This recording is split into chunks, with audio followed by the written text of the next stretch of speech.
Welcome everybody to the Next Level Contractor channel and One Exam Prep. And today we are talking about how to pass the Virginia Contractor exam in 2026, specifically Class A, B, and C explained. Today we have a special guest, Andrew Gertz. Andrew, nice to see you again. Yep, glad to be back, Noah. Thank you for having me as always. Love being here. Great, great. So today we're talking Virginia. Okay, so let's get right into it. So Andrew, for someone just starting out, how do you help them decide whether Class A, B, or C is the right place to begin? Right. So whenever you want to get a license in Virginia, the first thing to think about is which class do you fall into, right? You got class A, you got class B, you got class C. You see the chart up there. There are a couple things to consider, right? Um, First is the project limit and the annual limit, right? Mhm. If your business is going to go over the limits for Class C, that would put you in Class B, right? But let's say you're in an unfortunate situation, right, where you can easily go over the limits for Class C, but you don't have that experience requirement for Class B, right? Mhm. So you would then have to start with Class C and then get Class B as soon as you meet that experience threshold. Um, Right.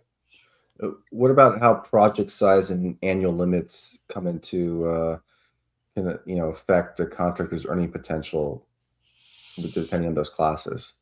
right. So pretty straightforward. When it says annual limit, $250,000 or per project limit, $30,000 there for Class C.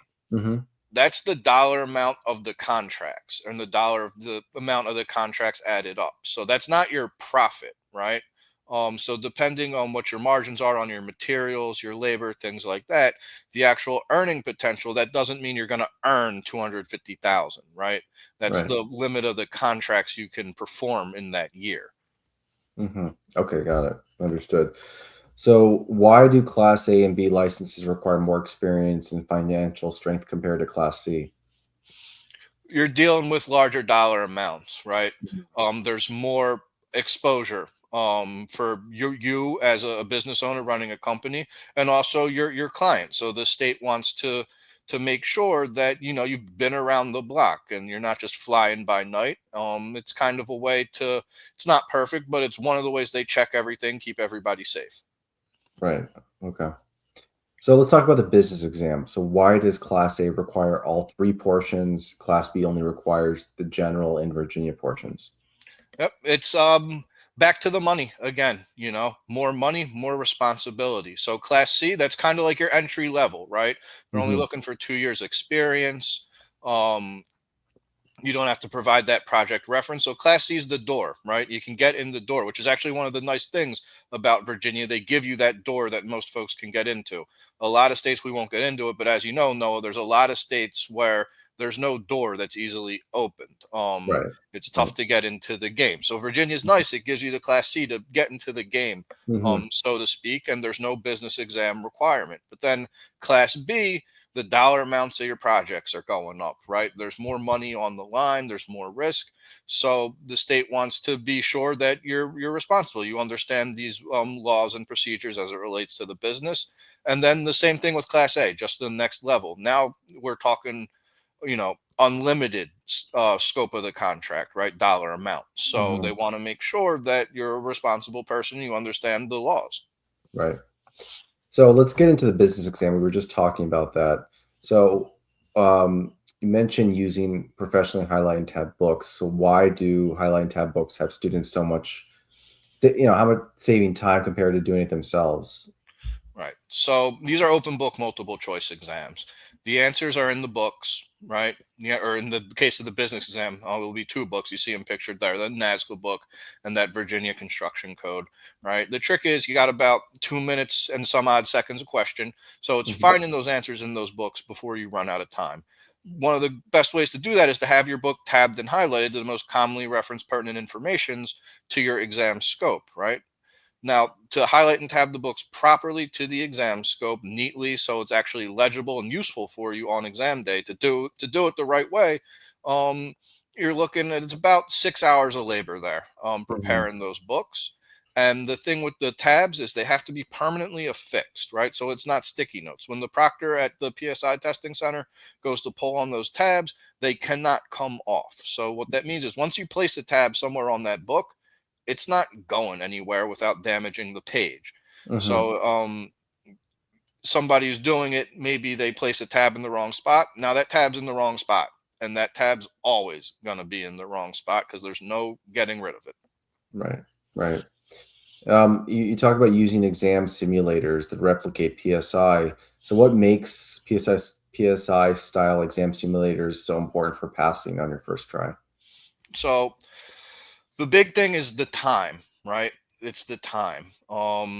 You want to make sure that you can get this done before you run out of time. Because if you run out of time, it doesn't matter if you knew the answer to every question, you fail, right?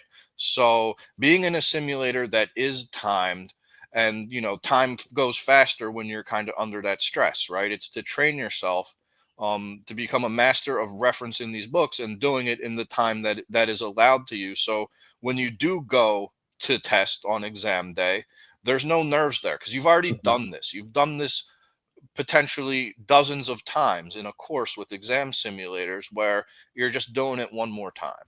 Right. So, you say to expect 27 hours of study on average. So, where does that number come from? So that number is the average, right? Everybody's a little different. Some folks, maybe they're coming to Virginia from a different state. They're familiar with this style of testing.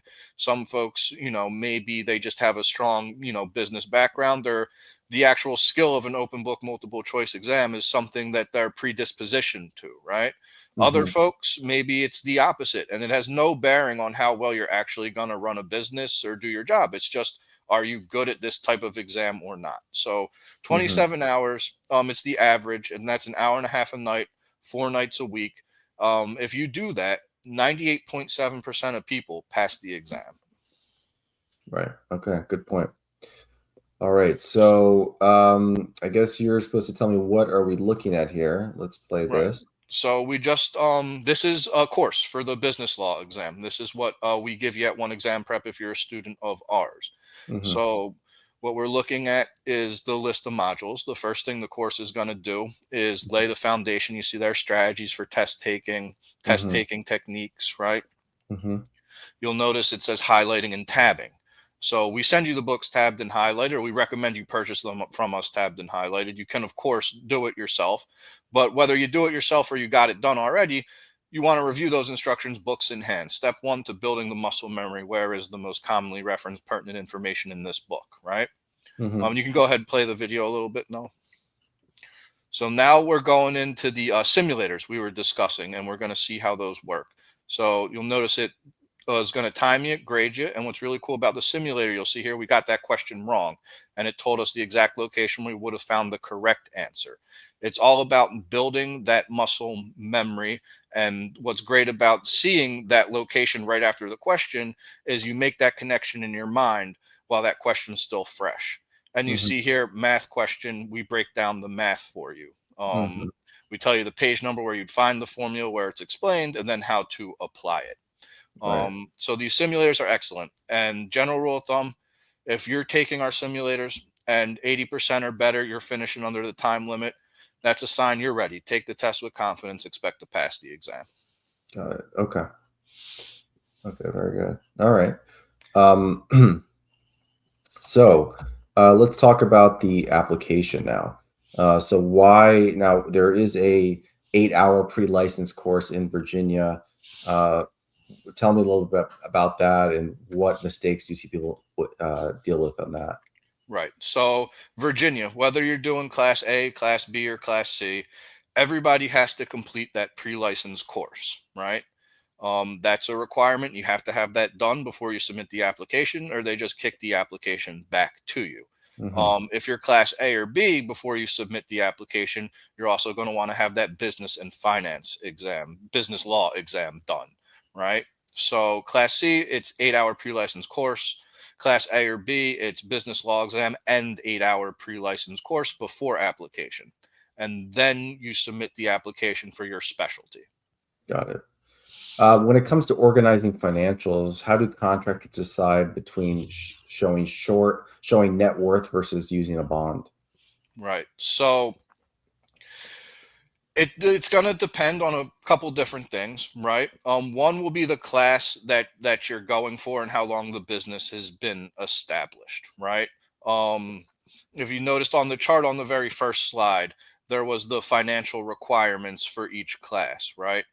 So someone who's just starting out, getting their foot in the door, Class C license, the bond is usually a really good route for them. It's very affordable, and their business might not be established, so they might not have the financials to show the other way, right?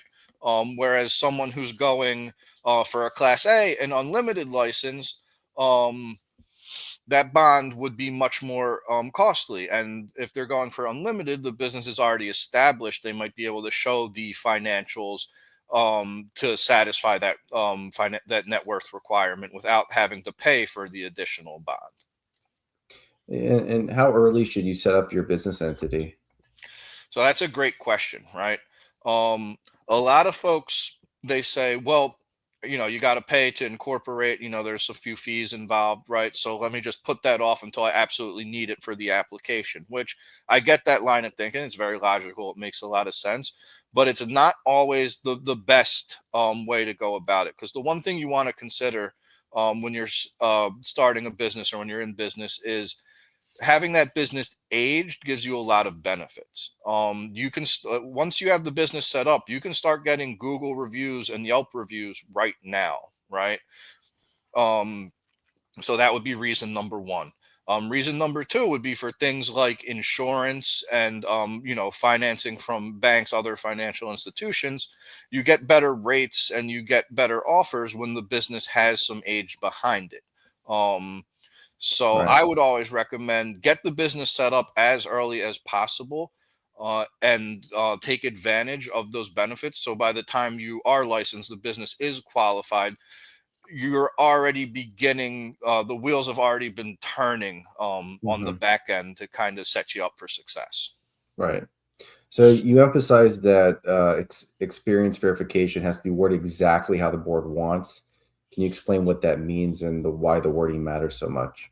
Right. So the board, they're looking for your experience, right, to see that you know how to do the job. And you got to remember with this application, it's a government agency, right? It's just like the DMV.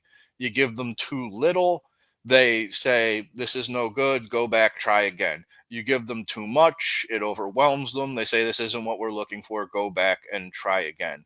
You want to hit check all the boxes they're looking for and don't give them anything, give them exactly what they're looking for and nothing they're not. Right. Makes sense. Um, Insurance isn't required for the licensure, but you still recommend addressing it early. Why? Right. So it's not required on the application, but you're going to need it to get permits. No building department is going to give you a permit if you don't have liability insurance, right? And it's something you want to get early because it's back to why do you want to get the business set up early? Your rates will be better the longer relationship you have with your insurance company. Right. Okay. Let's talk about the trade exam. The same thing. You recommend highlight and tab books, um, and then you say that make sure your exam fits your experience and scope of work. So, how should contractors choose an exam that actually matches their experience and work that they plan to perform? Right. So this goes back to the application, right? The state has to approve you for this exam. Now, one of the common things that happens in Virginia is people will apply to be home improvement contractor, right? And the state will be like, oh, you have the experience. They'll approve you for home improvement contractor exam. You'll take home improvement contractor exam. Your business will be qualified. You'll be licensed home improvement contractor, right? You can't build ground up new construction with home improvement contractor, and it's a trap that a lot of folks fall into, where they don't understand the scope of work to the specific license. It's just the one that sounds like what they need, and then they end up not being able to perform the work that they anticipated. Right. Right. Makes sense. Okay. You mentioned again using exam simulators. We already talked about why that's important, and talk about the 60 hours of focus prep. Um, talk about that number. Right. So if you remember back on business and finance, it was 27 hours. And again, the 60 is the average, right? And this one will vary slightly more than the business and finance because the number of books on your specialty exam will be different. You could have anywhere from 3 to 24, right?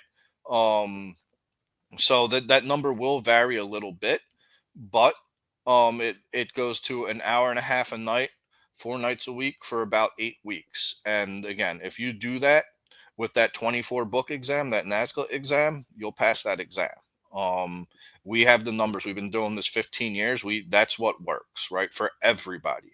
Some folks can absolutely get it done quicker, but everybody will get it done if they spend the 60 Hmm. hours. Right. Okay. Great point. All right. Well, that's pretty much a wrap for Virginia. But Andrew, do you want to tell them how they can reach out to you if you have Yeah, any my questions? my cell phone there, it's 954-280-7515. My email, Andrew at oneexamprep.com. Don't spell out one, just use the number one from the keypad. And I'm here to help. If you have questions, that's what I'm here for. I really enjoy helping folks out because, speaking frankly, it's tough to do this on your own, the state, they're not always, it's not the most, it can be obtuse if you're just trying to go off what you can find on the state's website. So I really do take a lot of pride in helping folks out and helping them get licensed. Great. And one exam prep's got a code VA10YT that we're going to put in the description below. You can get 10% off either by calling Andrew or by going to the website and looking at any of the Virginia packages that we have. So Andrew, thank you again, and good luck to everybody in 2026 on your Virginia exams. Awesome. Thank you guys so much.